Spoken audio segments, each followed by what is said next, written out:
안녕하세요. 오늘은 논문 리뷰를 하나 준비했는데요. 새로운 합의 프로토콜에 대해서 소개드리겠습니다. 다들 이제 블록체인의 합의 알고리즘으로서 작업 증명을 많이 들어보셨을 것 같은데요. 비트코인은 작업 증명이 있고 또 어디서는 지분 증명을 사용한다. 여기까지는 다들 익숙하실 것 같은데 제가 이번에 소개드릴 증명 방법은 행운 증명이라는 방법입니다. 이 논문에서는 효율적인 블록체인 합의 프로토콜이라고 소개하고 있고요. 제가 이 논문을 읽게 된 동기는 여기 보시면 TE 환경에서의 사용할 수 있는 기초하고 있는 어떤 행운 증명 방법, 그러니까 합의 알고리즘이라고 해서 좀 독특하기도 하고 또 저희랑 관련이 있는 주제이기도 할 것 같아서 한번 읽어봤습니다. 어,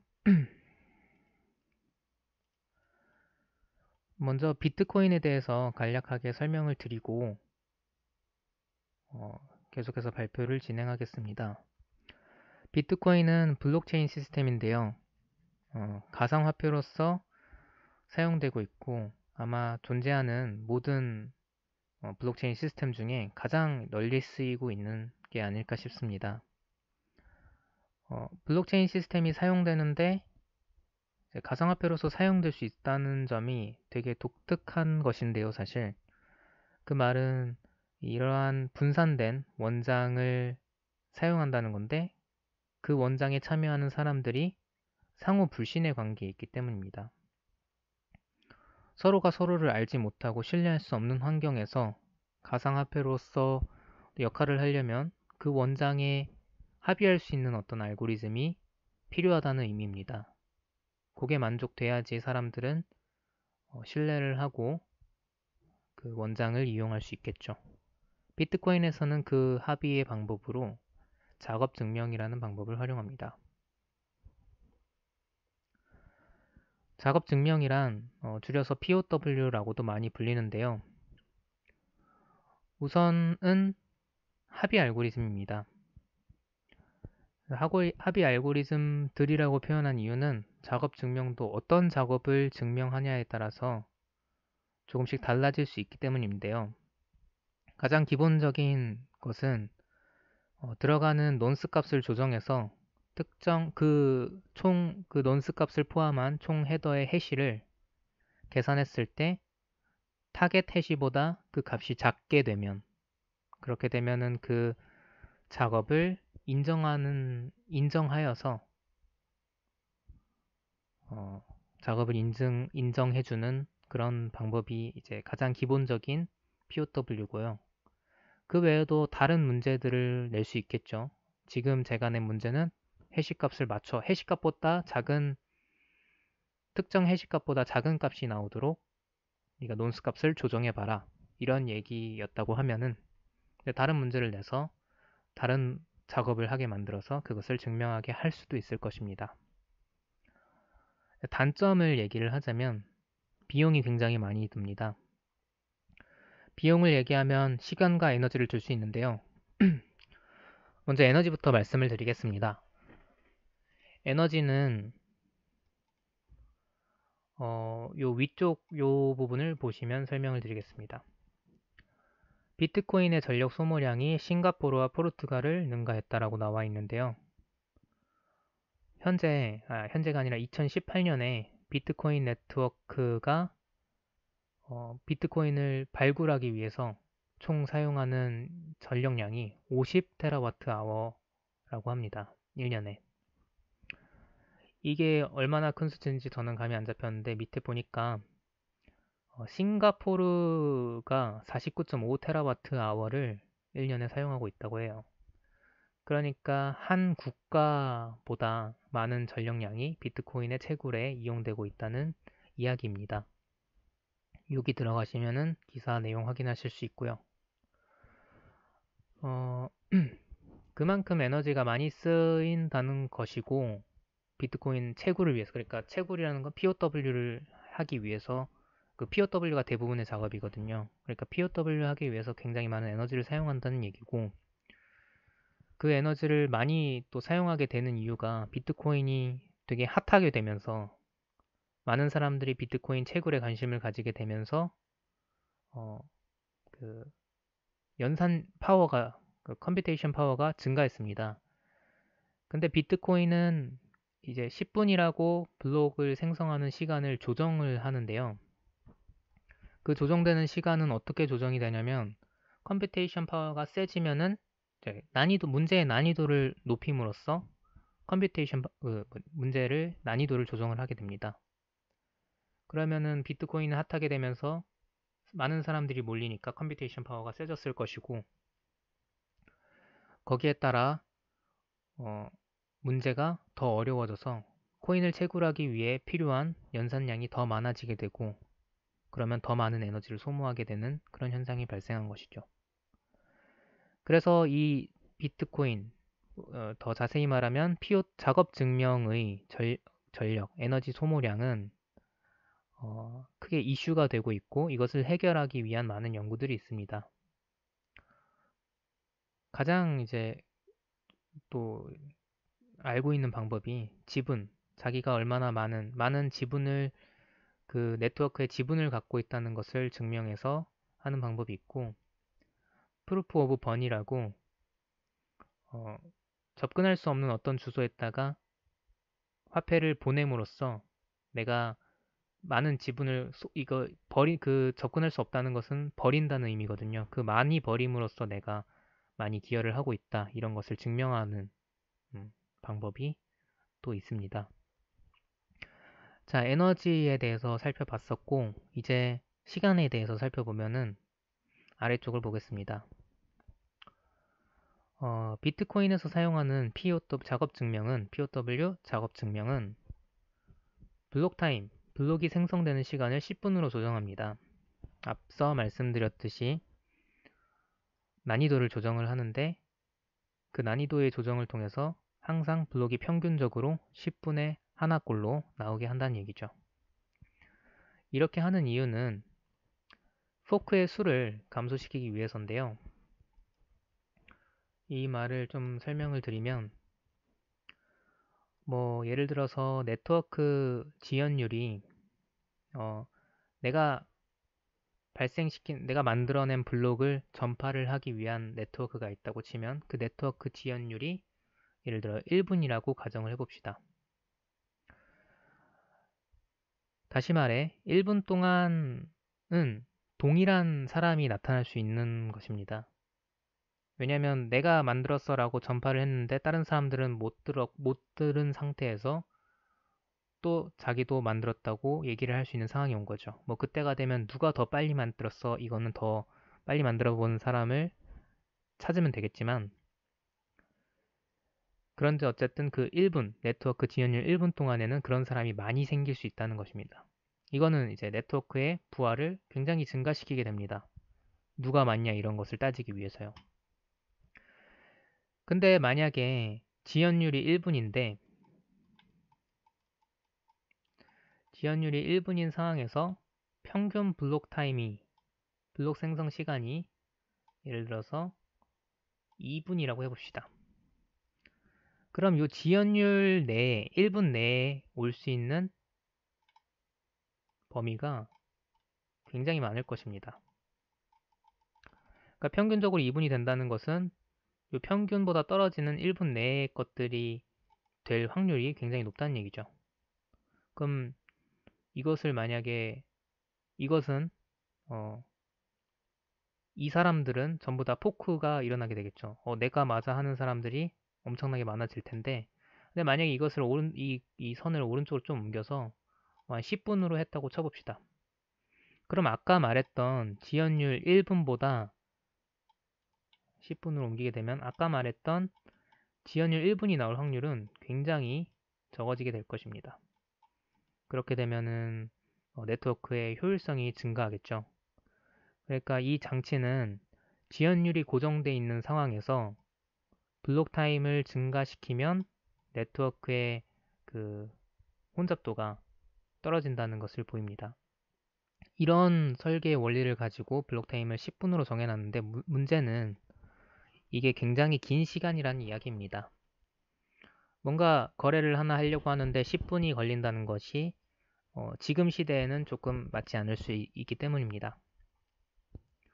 그리고 또 하나 중요한 것은 이 블록이 생성된다고 해서 바로 그것이 받아들여지는 게 아니고 승인되기까지의 추가적인 시간이 걸립니다. 그 이유는 만약에 길쭉한 어떤 체인이 하나 이렇게 만날 수도 있잖아요.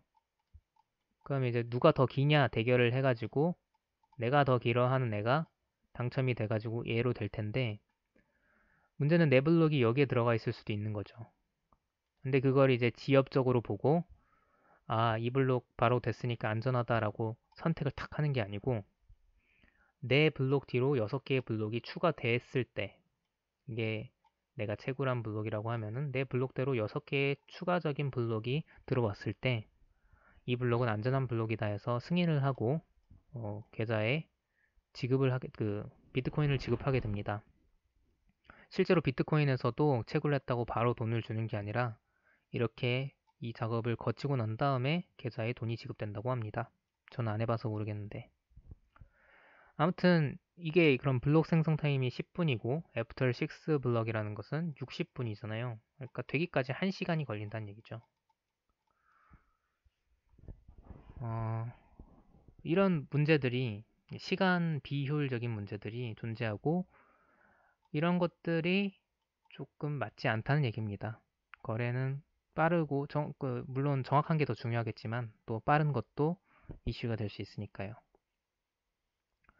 그래서 이 시간에 대한 얘기를 해봤고 이 시간을 해소하기 위해서 시간의 문제를 해소하기 위해서 이더리움에서는 뭐 언클이라는 개념을 사용하고 블록을 이제 마이크로 블록이랑 매크로 블록으로 나눠서 하는 방법도 있다고 하는데 이 두 방법에 대해서는 자세히는 알아보지 않았습니다.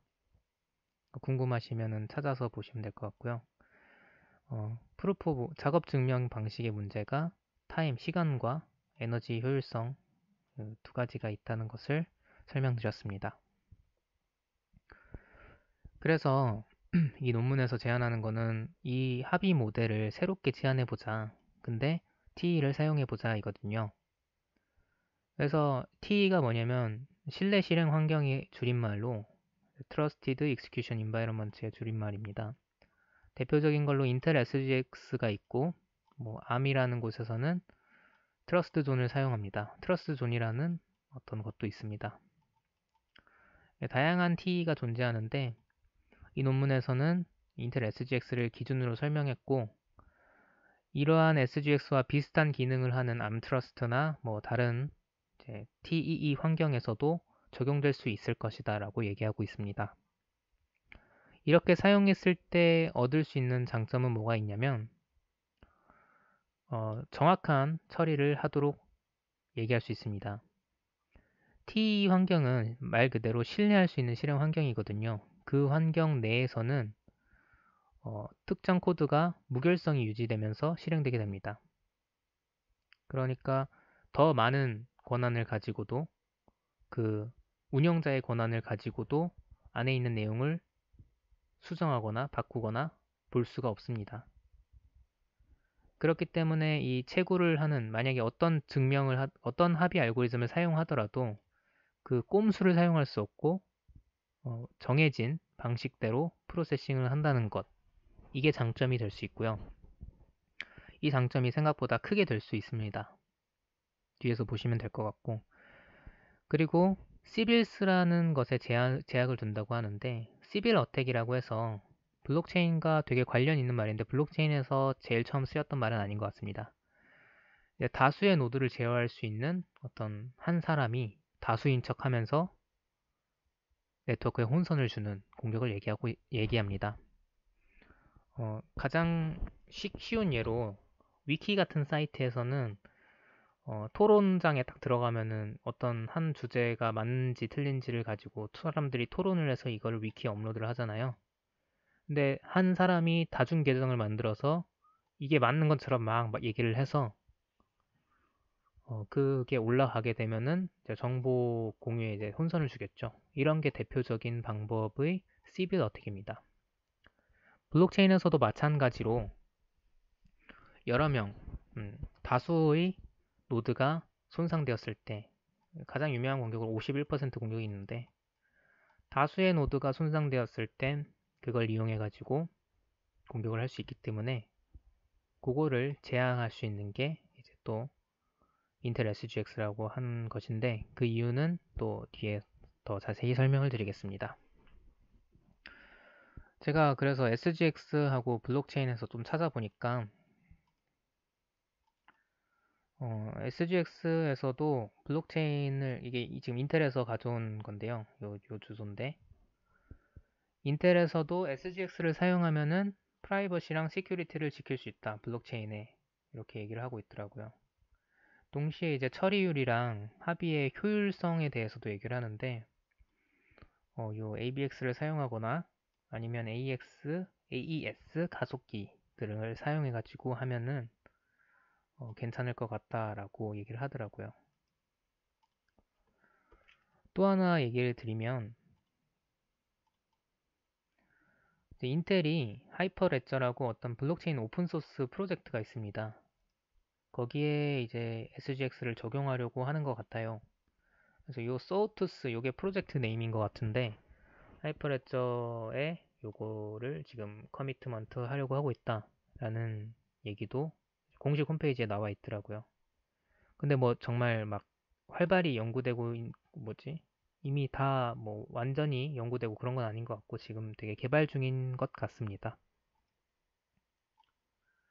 아무튼 그렇고 그래서 합의 알고리즘을 다시 원론으로 돌아와서 합의 알고리즘이 뭘 지켜야 되냐? 먼저 빠르고 결정론적이어야 합니다. 트랜잭션 승인에 있어서 트랜잭션이 승인이 빨라야 된다는 거는 당연히 장점이고요. 왜냐하면 거래를 할 때 빨리 된다는 얘기니까. 근데 하나 결정론적이라는 얘기는 랜덤한 시간이 걸리면 안 된다는 얘기입니다. 뭐 예를 들어 내가 어떤 의사결정을 해야 되는데 돈을 보냈는데 어쩔 때는 10분 있다가 오고 어쩔 때는 1시간 있다 오고 이러면은 계획을 내리기가 굉장히 어렵잖아요. 그렇기 때문에 빠르고 결정론적이어야 된다는 얘기입니다. 트랜잭션 승인까지요. 그리고 아까 말했던 에너지 효율성에 문제가 있기 때문에 요거를 해결하면 좋을 것 같고 이제 이게 좀 재밌는 부분이던데 커스텀 하드웨어에 저항이 있어야 된다고 합니다. 그 예로 이제 대표적인 게 ASIC 저항이라고 하는데요. 요게 또 뭔지 몰라가지고 찾아보니까 되게 핫한 주제더라고요. 이 밑에 있는 게 ASIC 일단 ASIC이 뭐냐면 주문형 반도체입니다. 반도체가 이제 그냥 반도체가 있고 FPGA가 있고 이제 ASIC 같은 주문형 반도체가 있는데 FPGA 같은 경우는 내가 막 꾸밀 수 있는 어떤 반도체라고 생각을 하면 주문형 ASIC은 그냥 딱 그것만 할 수 있게 만들어지는 어, 형태의 반도체라고 할 수 있습니다. 그러니까 ASIC에서는 해시만 돌릴 수 있는 그러니까 비트코인을 위해서라면 그 비트코인의 작업이라고 하면 해시를 하는 거잖아요. 그 해시만 할 수 있는 음, 그 전용 하드웨어를 만드는 겁니다.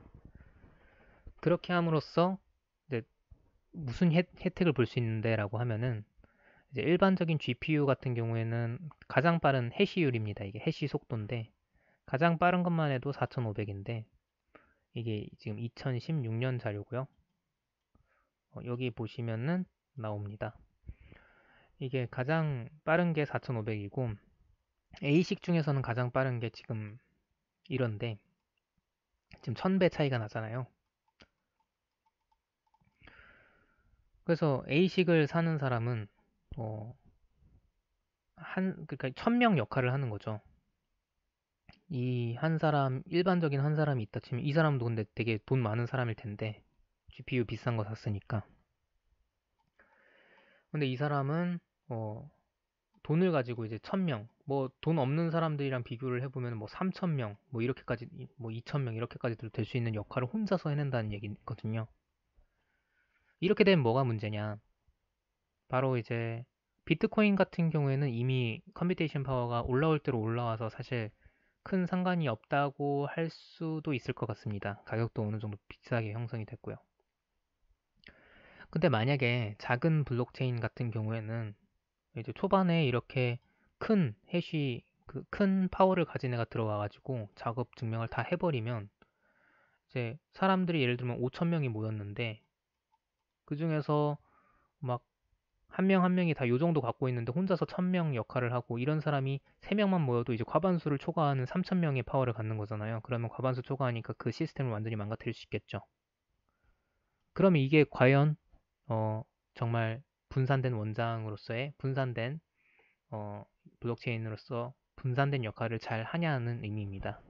그러니까 이런 것들이 안 되기 때문에 ASIC 레지스턴트에 대해서 많은 블록체인 네트워크들이 고민을 하고 있고 제가 옛날에 공부했던 모네로나 제트캐시 같은 경우에는 여기에 레지스턴트를 가지고 있다고 합니다. 근데 어떤 식으로 가지고 있는지는 안 알아봐가지고 제가 다음에 시간이 되면 알아보겠고 여기서는 이제 그 합의 알고리즘을 통해서 한번 이거의 레지스턴트를 가져보자 라고 하는 얘기입니다.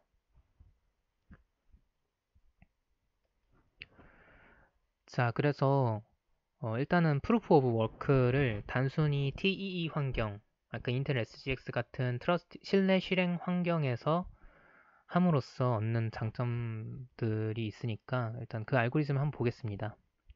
그러니까 프루프 오브 워크를 TEE 내에서 하는 그냥 간단한 알고리즘입니다. POW는 nonce랑 difficulty, 난이도 값을 받아가지고 기존의 프루프 오브 워크 작업을 합니다. 그 워크 작업은 어떤 워크냐에 따라서 다르겠죠. 하지만 nonce와 difficulty, 난이도를 가지고 하게 될 것입니다.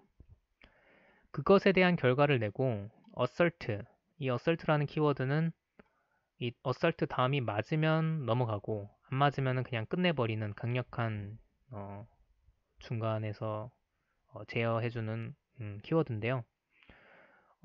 오리지널 POW 작업 증명이 성공적으로 됐는지 리저트를 통해 판단해가지고 성공적이면은 통과하고 성공하지 않았을 경우에는 여기서 끝내버리는 겁니다. 그럼 성공하게 되면 이제 리턴을 한다는 얘기인데 리턴은 TE의 어테스테이션이라고 신뢰할 수 있게 데이터를 밖으로 전달해주는 역할을 합니다. 어테스테이션은 분리되어 있는데 TE 환경은 분리되어 있어요. 그러니까 CPU가 있고 어떤 SGX가 사용하는 공간이 있는데 그 공간으로 들어가거나 나올 때 특정한 함수를 통해서 해야 됩니다. 그거를 지금 이제 이걸로 보시면 될 것 같고요. 그 TEE 안에서 이게 올바르게 되면 TEE 밖으로 이 nonce랑 난이도 값을 통째로 묶어서 밖으로 내보낸다고 보면 됩니다. 그럼 이걸로 얻을 수 있는 게 뭐냐? ASIC 저항입니다. 이게 무슨 ASIC 저항이 되냐고 할 수 있는데 얘는 TE가 지원되는 플랫폼에서만 가능하잖아요. 보면은 어테스테이션은 SGX에서 있는 건데 물론 트러스트 존에도 있겠지만 비슷한 이름으로 어테스테이션을 할 수 있어야 된다는 것은 SGX를 이용할 수 있어야 된다는 이야기입니다. 근데 SGX를 이용할 수 있는 그 인텔이 뭐 ASIC을 만들어서 비트코인 채굴용 ASIC을 만들어서 인텔이 팔지 않는 이상 그 SGX가 요 CPU 환경에 요 ASIC에 올라올 수는 없을 거거든요. 그렇기 때문에 이렇게 작업 증명을 짜 놓으면 정말 인텔 컴퓨터를 가지고 있는 그 한 사람의 역할을 할 수 있는 거죠. 그리고 그 컴퓨팅 파워도 막 비정상적으로 아까 뭐 1000배 이렇게 센 게 아니라 그냥 그 컴퓨터의 성능에 따라서 뭐 1.5배, 뭐 좋은 컴퓨터 샀으면 한 1.5배, 1.8배 막 이렇게 되겠죠.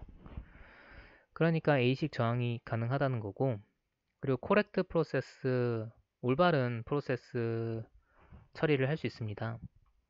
코드는 일단은 TE 환경 내에서 실행됐다는 것을 보증해 줍니다. 그것을 보증하는 것이 어테스테이션이고요. 그러니까 T 환경에서 코드가 그 POW 작업 증명을 하는 코드가 돌았다는 것을 돌고 나왔다는 것을 어테스테이션이 해주고요. 그리고 코드가 수정되지 않았다는 것도 SGX를 초기화할 때 전부 다 실행이 됩니다. 이건 이제 메저먼트라고 하는 SGX의 기능을 통해서 하게 됩니다.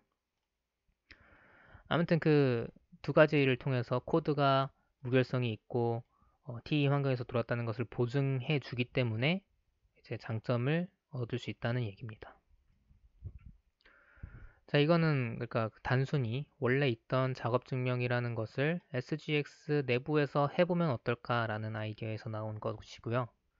다음은 Proof of Time, 시간 증명입니다. 시간 증명 알고리즘을 보시면 자신이 이만큼 시간을 썼다라는 걸 증명하는 것이거든요. 그러면 사용하는 걸 보면은 Increment Monotony Counter라는 것을 사용합니다. 그러니까 일씩 증가하는 어떤 카운터를 증가시켜서 그 카운터라는 변수에 넣고 그 함수 시간 증명을 사용합니다. 시간 증명에는 nonce랑 지속 시간, duration을 넣는데요. 정해진 시간만큼을 자게 됩니다. 그리고 그 시간이 지나게 되면은 하나를 체크하는데요. 뭘 체크하냐면 이 함수에 들어오기 전에 정했던 카운터가 다시 읽었을 때 현재의 카운터를 아까는 인크리먼트에서 넣었는데 증가시켜서 넣었는데 지금은 그냥 읽는 거잖아요. 그냥 읽었을 때 똑같은 카운터인지 체크를 한 다음에 체크했을 때 맞으면 그러면은 그 시간만큼 나는 했어 하고 이 증명서를 이제 어테스테이션을 통해서 밖으로 보냅니다. 그러면 요 역할 4번 줄에 대한 역할을 알려주기 전에 먼저 이만큼의 시간을 얘를 가지고 이만큼의 시간을 썼어 라는 것을 증명할 수 있는 것이고 그 증명에 대한 보장은 이제 어테스테이션이니까 SGX에서 요 코드에 의해서 변조되지 않은 코드에 의해서 됐으니까 시간이 무조건 확실하게 지났어 라는 것을 보증하는 것이고요. 4번의 역할을 뭐냐면 요 SGX에서는 카운터라는 것을 제공을 하는데요. 이 카운터가 공유 자원이라고 보시면 됩니다. 그러니까 이걸 보고 어떤 사람은 이런 생각을 할 수 있어요. 그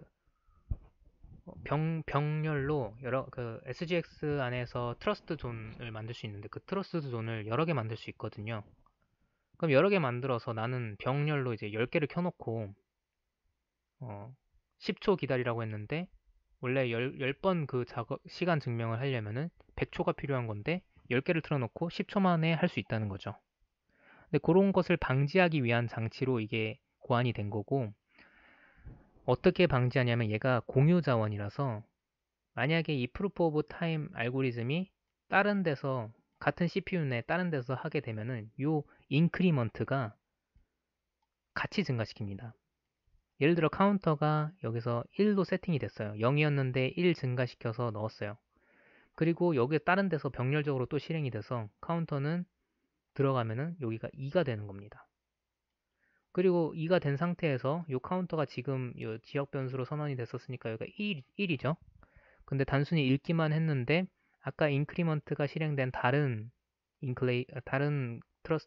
공간에서 실행된 같은 CPU 내 다른 병렬적으로 다른 곳에서 실행된 카운터가 있기 때문에 증가시킨 걸 그냥 읽어보면 여기서 2가 나오게 되는 거죠. 그렇게 되면은 탈락이 되는 거죠. 그러니까 한 CPU 내에서 하나의 프루프 오브 타임만 돌아가게 하는 장치로서 이제 모노토닉 카운터가 사용되는 것입니다. 이렇게 하는 것의 효율성은 무엇이 있냐면 에너지 에피션시. 먼저 이제 여기는 그냥 프루프 워크를 어쨌든 했잖아요. 워크를 뭐에 선정하냐에 따라서 뭐 그 에너지를 얼마나 쓰냐 이런 게 달라질 수 있겠지만 어쨌든 작업을 하고 그것을 증명하는 형식입니다. 그렇기 때문에 어떤 에너지를 소모하게 된다는 점인데 여기서는 단지 하는 일이 뭐냐면 잠자는 것밖에 안 합니다. 그 시간만큼을 사용했어 라고 하는데 전력을 소모하는 게 아니라 그냥 가만히 있는 거니까 뭔가 에너지를 쓰는 게 아니죠. 그렇기 때문에 그 에너지를 그냥 딴 데 의미 있는 데다 쓰면 된다는 말이고, 따라서 에너지 효율성이라는 얘기를 할 수 있는 것이고, 그리고 desired time이라는 것은 내가 이거를 설정을 해줘서 특정한 시간에 이제 조정이 가능하다는 것입니다. 결정론적이라는 거죠. POW 같은 경우에는 내가 이 워크를 만약에 해시로 했으면은 그 해시가 일정 수 이하일 게 모르잖아요. 언제 나올지. 정말 확률적인 얘기가 되는데 예를 들어서 128비트다 하면은 그리고 2의 4승보다 작은 난이도가 2의 엄청 높아서 2의 4승보다 작은 숫자를 내부터라 하면은 2의 128승분의 2의 4승이 되겠죠. 이거 엄청나게 희박한 확률로 이 작업을 증명할 수 있게 되는 거잖아요. 근데 그러려면은 얼마나 시간이 걸리는지 모른다는 거죠. 그냥 초반에 갑자기 될 수도 있고 엄청나게 나중에 될 수도 있고. 근데 이 POT의 방법에 같은 경우에는 듀레이션이 정해져 있기 때문에 결정론적이 된다는 거고, 그리고 시빌 어택에 대해서 저항성을 갖는다는 것은 아까 모노토닉 카운터를 이용할 수 있다는 점입니다. 자, 그리고 또 다른 형태로 프루프 오브 오너십이라는 것도 있습니다. 이게 지금 모든 이 증명 방법이 예시로 해놓은 것이고요. 이 예시를 통해서 이 논문에서 말하는 것은 뭔가 궁극적인 것이 하나 있거든요. 일단 그거 전에 이런 간단한 증명들을 알아보는 것입니다. 세 개를 알아볼 건데 그 세 개 중에 이제 마지막 게 프루프 오브 오너십인데, 오너십은 내가 이걸 소유하고 있다는 것을 증명하는 것입니다. 그래서 간단한데요. 논스는 블록 해시가 될 수 있겠죠. 이전 블록의 가장 최근 블록의 해시가 될 수 있겠고, 그 논스에 대해서 그 논스를 이름으로 하여서 증명을 하는 것입니다. 자, 여기서는 EPID라고 인텔에서는 향상된 프라이버시의 아이디를 제공을 합니다. 이게 어떤 역할을 하냐면, 네, 여기서 먼저 이제 네임을 하나 선택을 하고요. 일단 프라이버시를 보존해주는 어떤 장치, 프라이버시를 보존하면서 식별을 할 수 있는 장치라고 생각하면 되고요. 두 가지 모델이 있는데, 네임 베이스 모드가 있고, 랜덤 베이스 모드가 있는데, 여기선 네임 베이스 모드를 사용하게 됩니다. 네임 베이스 모드를 사용하면, 네임을 하나 선택하는데, 아까는 다 널 값을 넣었잖아요. 사용하지 않는다는 것이었는데, 이번에는 두 번째 인자로 nonce 값이 들어갔습니다. 그럼 이 nonce 값을 네임으로 픽을 한다는 얘기고요. 그럼 이제 그 네임과 서명이 연결이 됩니다. 그래서 이 네임에 해당하는 그 T 환경 사용자가 연결이 되는 거, 서명이 연결이 된다는 건 그 사람이 연결이 된다는 얘기고요. 사람이 정해진다는 것이고, 중요한 것은 랜덤이 아니라 이제 네임을 이용하게 되면은 same인지 different sign 같은 서명을 한 사람인지 다른 서명을 한 사람인지 구분을 할 수 있다는 얘기입니다. 그러니까 저 블록, 논스가 이전 해시의 블록이니까 특정한 블록을 나타내는 애라고 얘기를 해볼게요. 그러면은 그 블록에 대해서 나도 이 블록 알아. 나도 이 블록인데 하는데, 만약에 A가 뭐 어떤 장치를 써가지고 나도 이 블록이야 하는 것들이 걸러진다는 거죠. 이게 SGX의 EPID라는 장치를 통해서 구분을 할 수 있기 때문에, 똑같은 A에서 나온 거라면, 같은 CPU에서 나온 거라면 구분을 할 수 있기 때문에 이런 애들이 걸러진다는 얘기입니다. 그리고 마찬가지로 그것에 대한 보증은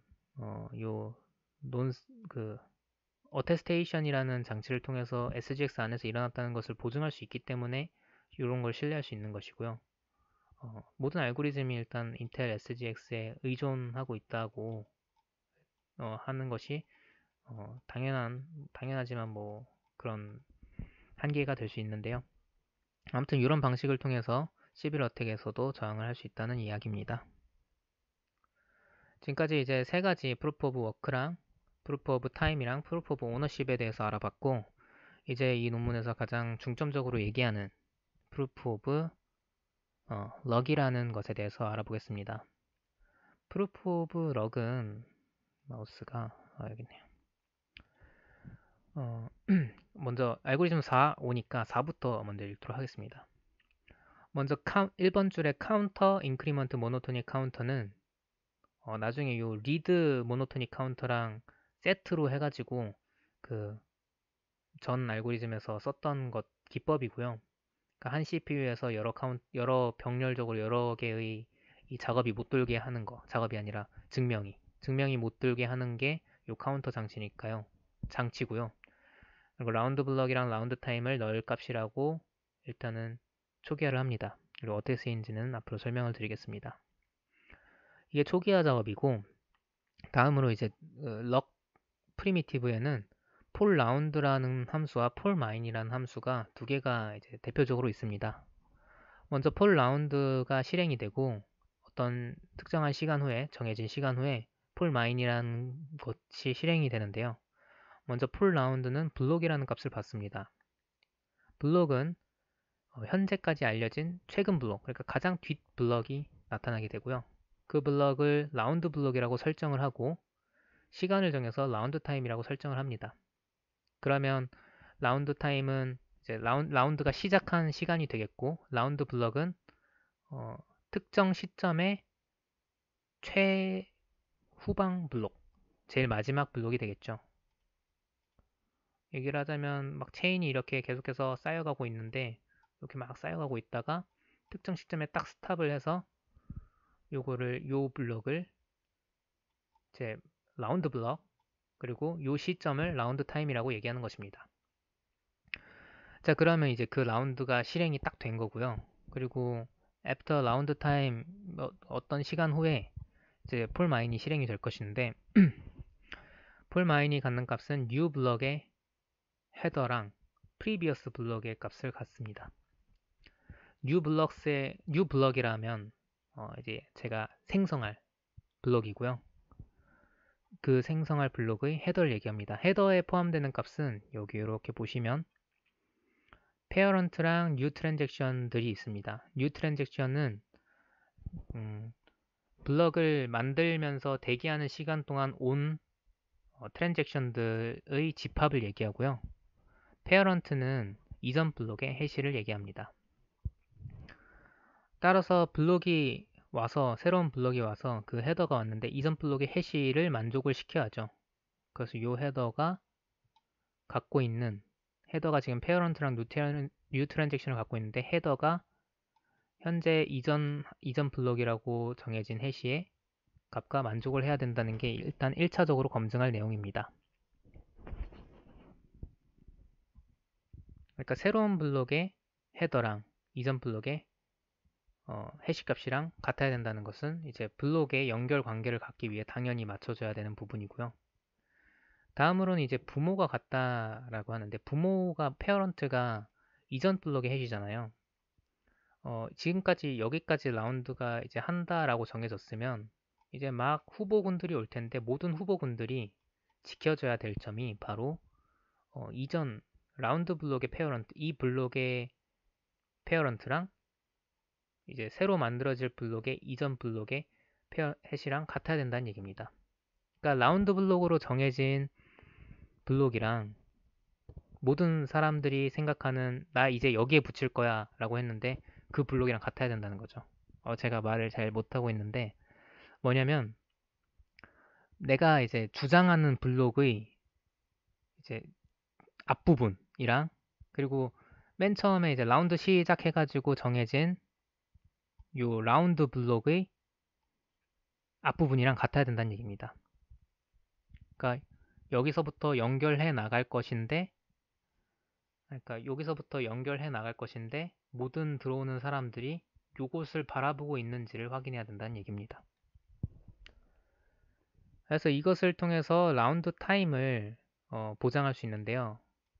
만약에 블록이 이렇게 똑같은 상황을 지금 다시 그리는 건데 만약에 라운드 블록이 얘로 설정이 됐는데 그래서 라운드를 시작을 했어요.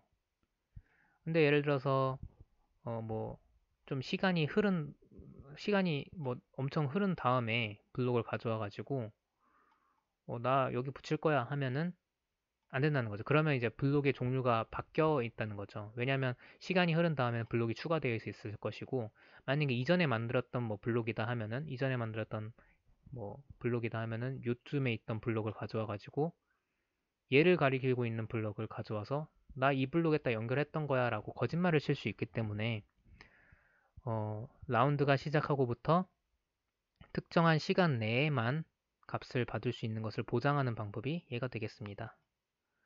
그러니까 이 라운드를 시작하고 이 블록이 고정된 상태에서 값들을 받아들일 수 있다. 그리고 그 라운드 시간을 초과하거나 아니면 완전 이전의 것들은 무시된다 라는 것으로 정리할 수 있겠습니다. 그게 이제 어설트 되고요. 그러니까 보장되고요. 그리고 이제 다시 시간을 가져오는데요.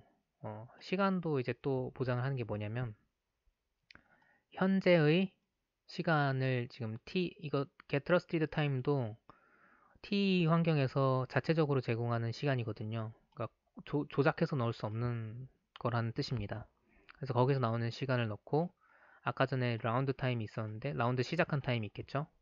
그럼 라운드를 시작했고 기다렸고 이런 것들을 했고 그 시간이 현재 시간이 라운드 시작 시간에서 특정 시간을 충분히 지났는지를 검증을 합니다. 라운드에 해당하는 시간이 충분히 유지가 됐는지, 그러니까 후보군들이 충분히 와가지고 뭔가를 할 수 있었는지, 뭐 이런 것들을 검증하는 것입니다.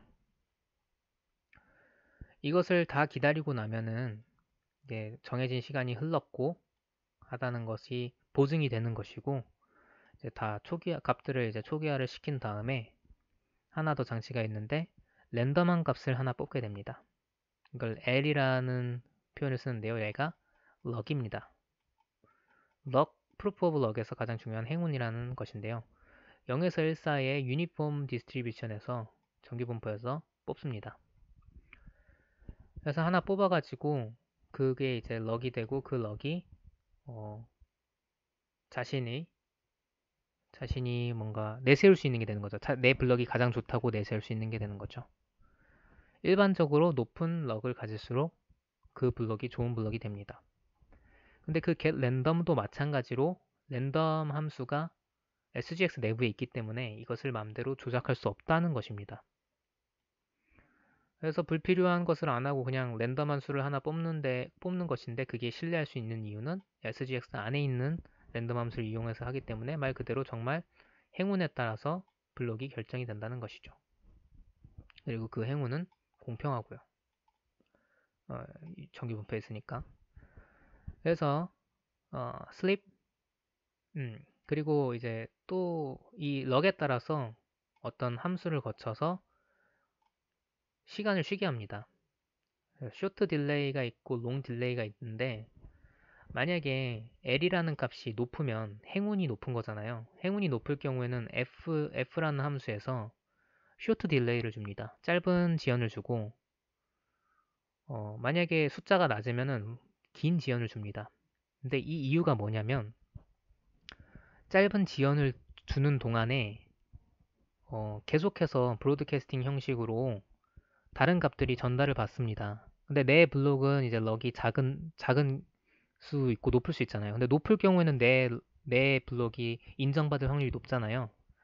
그러니까 많이 안 기다려도 된다는 뜻이고 그냥 예를 들면은 0에서 1 사이 값인데 0.999 나왔으면은 웬만하면 내가 되겠네인 거니까 짧게 기다리고 그냥 이거를 인정해버리면 되고 만약에 0.155가 나왔다. 그럼 되게 낮은 유의 값이잖아요.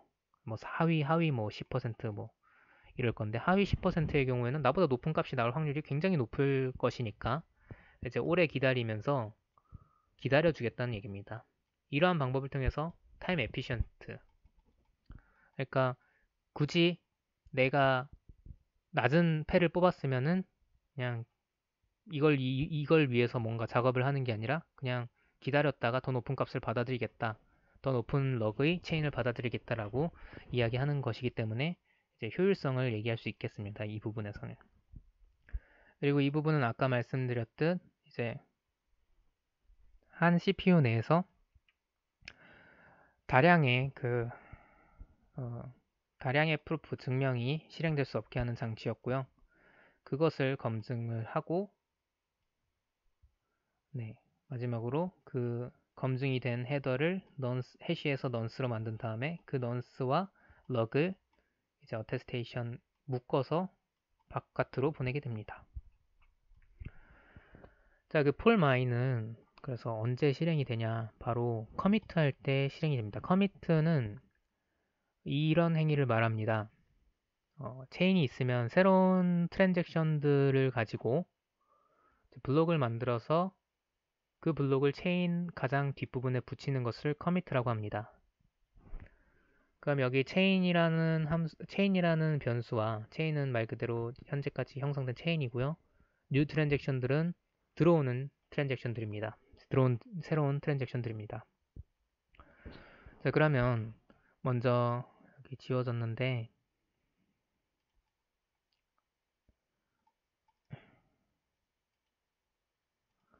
여기서 가장 최근 블록, 가장 제일 뒤의 블록을 체인의 가장 뒷 블록을 프리비어스 블록이라고 두고요. 그 프리비어스 블록, 이전 블록의 해시를 떠서 페어런트라고 합니다. 헤더에는 페어런트와 그리고 새롭게 생성된 트랜잭션 집합들을 넣어서 헤더라고 합니다. 그리고 이 헤더를 폴마인을 통해서 넣습니다. 그러면 폴마인에서는 이러한 작업을 통해서 오를 경우 이제 이런 것들 네 가지 검사를 했죠. 어설트를 통해서 검사를 한 다음에 논스랑 L이 포함된 요 값을 반환을 하는데 그게 이제 프루프인 겁니다. 그럼 증명에는 뭐가 들어가냐? 논스랑 L이 들어가 있는 것이죠. 자, 그래서 그러면 새로운 블록은 이제 뭐가 되냐? 그 행운 증명까지 맞춰서 나온 프루프, 증명서까지 포함을 해서 그걸 블록으로 만들어서 append, 체인에다가 새로 만들어진 블록을 붙이게 됩니다. 자, 지금 부분적으로 알아보고 있고 마지막으로 그래서 블록체인이 프로토콜이 그래서 전체적으로 뭔데 라는 게 나오니까요. 조금만 차분히 가면 될 것 같습니다. 여기도 지금 부분입니다. 이번에는 6에서 7로 넘어가니까 6부터 읽겠습니다. 간단한 함수인데요. logchain이라는 함수인데 행운을 다 더하는 그런 함수입니다. 뭔가 행운이라고 하니까 좀 없어 보이니까 log이라고 앞으로 하겠습니다. 그래서 먼저 log을 0으로 초기화를 하고요. 체인 안에 블록의 수만큼 반복을 하는 것이고 이제 보시면 log을 log 플러스 어떤 값으로 반복을 합니다. 그러니까 그냥 딱 얘기하면은 log을 그 체인에 있는 모든 블록들의 log을 계산해서 합산하는 것입니다. 근데 여기서 보면은 각 블록에 프루프를 가져오는 것인데요. 각 블록의 프루프는 아까 L과 넌스 값이 들어가게 됩니다. 그 중에서 이제 L을 가져오는 거고요. 근데 그 프루프라는 값을 그냥은 뜯어볼 수 없고 요 T 프루프 데이터를 통해서만 열어볼 수 있습니다. 그 열어서 나온 L 값, 그러니까 L이 log이죠. 그 블럭의 L 값을 log에다 더한다는 거니까 이게 log의 총합이 처음에 0으로 세팅이 돼 있고 각 블록을 이 t에 있는 함수를 통해서 열어보면서 각 블록의 log을 추가해서 집계한다고 보시면 됩니다. 그리고 전부 집계가 되면은 그 log을 반환하는 거죠. 그럼 그 체인의 총 log이 나오는 게 log 함수입니다. 자, 이제 알고리즘 7을 보면 블록체인을 검증하는 방법입니다. valid라는 함수이고요. 이게 어떻게 실행이 되는지 먼저 전체적인 구조를 보시면 previous 블럭은 이전 블럭은 일단 초기화를 하는 거죠. 널 값으로. 요게 이제 negligible 이라는 뜻인데 아무것도 없다는 뜻으로 많이 쓰이는 것입니다. 그러니까 알아두시면 좋을 것 같고 그 다음 체인이 그러니까 아무것도 없지 않으면 계속해서 반복된다는 거거든요. 그러니까 체인에 아무것도 없을 때까지 반복이 된다는 의미입니다. 그러면 시작을 하는 걸 보면은 체인에서 가장 앞쪽에 있는 이전의 블록이니까 가장 앞쪽 최초의 블록, 그러니까 지금까지는 레티스트 블록만 얘기를 했는데 이제 earliest 블록 해가지고 가장 앞쪽에 있는 그러니까 맨 최초면 제네시스라고 불리는데요. 그 제네시스 블록이 됩니다. 그 블록을 블록에다 넣는 것입니다. 그리고 먼저 while문을 이제 해석을 하기 위해서 while문의 끝을 보시면 여기죠. 그러면 previous 이전 블록에다가 지금 선택된 블록을 일단 넣는 것이고, 그 다음에 여기 보시면 without a list 블록이라고 해서 최초 블록을 제외합니다. 그러니까 체인을 업데이트 하는데 최초 블록을 제외하고 업데이트를 하는 겁니다. 그러면 블록이 지금까지 체인이 이렇게 있으면 체인이라고 삽시다. 그럼 얘가 얼리스트 블록이었는데 얘를 without 했으니까 얘를 빼고 요 나머지 애들을 가지고 이제 새로이 다시 체인을 돌리는 형식입니다. 그럼 반복문이 또 돌아가면 또 이제 얘가 또 다 되면 얘가 날아갈 거고 하다 보면은 아무것도 없어지는 때가 오겠죠. 요 아무것도 없다 니글리저블 요때 되면 이제 멈추겠다 이런 얘기고, 그게 멈추면은 true 잘 밸리드가 검증이 true다 라는 것을 반환한다는 얘기입니다. 자, 그럼 전체적인 구조를 이제 한번 살펴봐서 이해를 도운 것이고, 이제 안쪽으로 넘어오면은 가장 최초의 블럭의 페어런트, 트랜잭션들, 그리고 프루프, 이게 이제 블록들의 구성 요소죠. 이 세 가지를 가져온다는 얘기고, 블록에서 가져온다는 얘기고, 먼저 페어런트는 이전 블록의 해시값을 페어런트라고 정의를 해놓습니다. 그렇기 때문에 이게 만족이 돼야 된다는 거고, 이게 첫 번째. 그리고 두 번째는 valid transaction, 트랜잭션이 타당한지고, 세 번째는 이것도 이제 내부 함수를 통해서 SGX 함수를 통해서 어테스테이션이 프루프가 어테스테이션을 잘 거친 게 맞는지 이것을 세 개를 검사를 합니다. 이게 하나라도 아니면 false고요. 잘못됐고요. 그게 지나가게 되면은 이제 end if 여기가 끝나는 것이고, 이제 요게 다 만족이 됐다는 것은 페어런트 값도 맞고 트랜잭션 값도 맞고 프루프도 이제 어테스테이션을 통해서 나온 게 맞아 라고 얘기가 됐잖아요. 그러면 그 프루프 데이터가 아까 말씀드렸죠. 이게 이제 프루프를 까볼 수 있는 함수라고. 프루프를 까서 프루프 안에는 논스랑 L로 구성이 되어 있는데 이거를 까봅니다. 논스 값이 또 이전 그 해시 값이거든요. 그래서 페어런트와 트랜잭션의 해시를 해보고 비교를 해봅니다. 이게 만약에 틀릴 경우에는 또 논스 값이 틀린 것이기 때문에 얘는 탈락을 하게 됩니다. 그리고 이것까지도 지나게 된 경우에는 검증이 통과하게 된 거죠. 그래서 이전 블럭에다 그러니까 최초 블럭은 얼리스트 블럭이니까 이전 블럭이 없었던 것이고, 이제부터는 현재 블럭을 이전 블럭으로서 바라보고 이걸 반복하게 되면은 요 검증할 때 어딨어? 네, 프리비어스 블럭의 해시를 검증하는 부분 등이 요 부분 등이 이제 실행될 수 있겠죠. 이런 형식으로 반복을 해서 검증을 하는 방식입니다. 자, 마지막인데요. 프루프 오브 럭 블록체인 프로토콜 자체를 이제 설명을 드리겠습니다. 먼저 초기화 부분인데요. 현재 체인을 아무것도 없다고 두고, 이게 그러니까 이겁니다. 이게 이제 이해가 더 쉬우실지 모르겠는데 공집합입니다. 그러니까 아무것도 없는 거를 넣는다는 거니까 그냥 널 넣는 거라고 생각하시면 되고요. 근데 이제 집합의 형태로 생각하면 될 것 같은 게, 이게 배열 체인이고 그 트랜잭션이고 하니까 얘는 블록 들어가 있을 거고 트랜잭션이 들어가 있을 거니까 이제 집합으로 생각하면 공집합 생각하시면 될 것 같습니다. 라운드 블럭은 라운드가 시작됐을 때 내가 이 블록으로부터 마지막 이 블록으로부터 뒤에 뭘 붙일까 고민하는 단계니까 이것도 일단은 아무것도 안 들어가 있는 상황이고요. 먼저 new round가 실행이 되는데 체인을 가지고 실행이 됩니다. 그럼 라운드 시작하면은 최신 블럭을 가지고 요 마지막 블록이죠. 네, 요 마지막 블록을 가지고 라운드 블록으로 설정을 해놓고 풀 라운드를 돌립니다. 아까 네, 풀 라운드였죠. 뭐였어?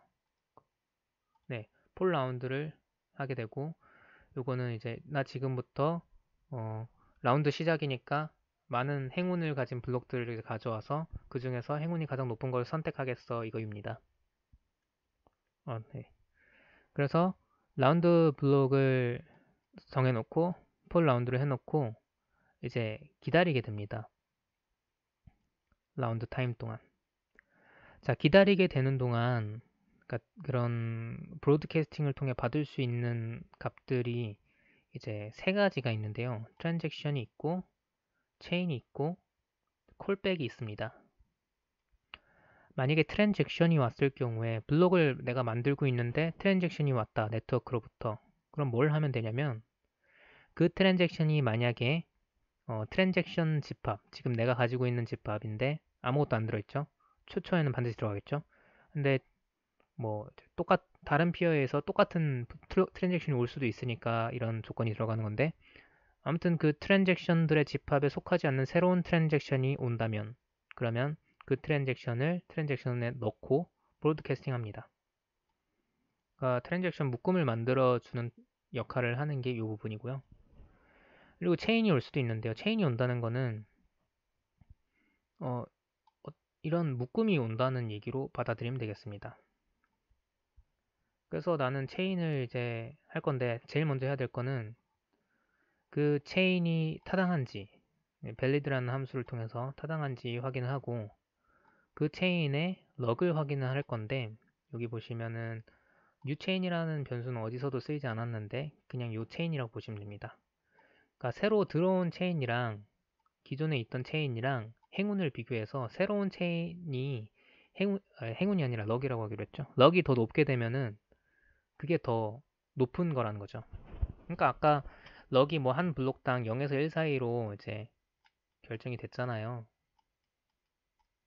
근데 그 값을 다 더했는데 뭐 여기까지는 뭐 다 동일할 수 있겠죠. 근데 뭐 마지막 블록에서 만들어낸 블록이 더 높으면 그 블록으로 가야 되는 거잖아요. 그러니까 그 럭에 집계된 럭을 가지고 네, 하겠다는 건데 아무튼 그래서 새로 지금 받은 네트워크로부터 브로드캐스팅 돼서 온 체인이 더 높은 럭을 가지고 있다면 이란 얘기입니다.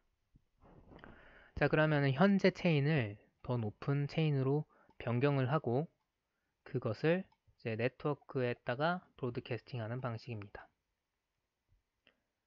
자, 근데 여기에 만약에 라운드 블럭이 지금 아무것도 없다면 그러니까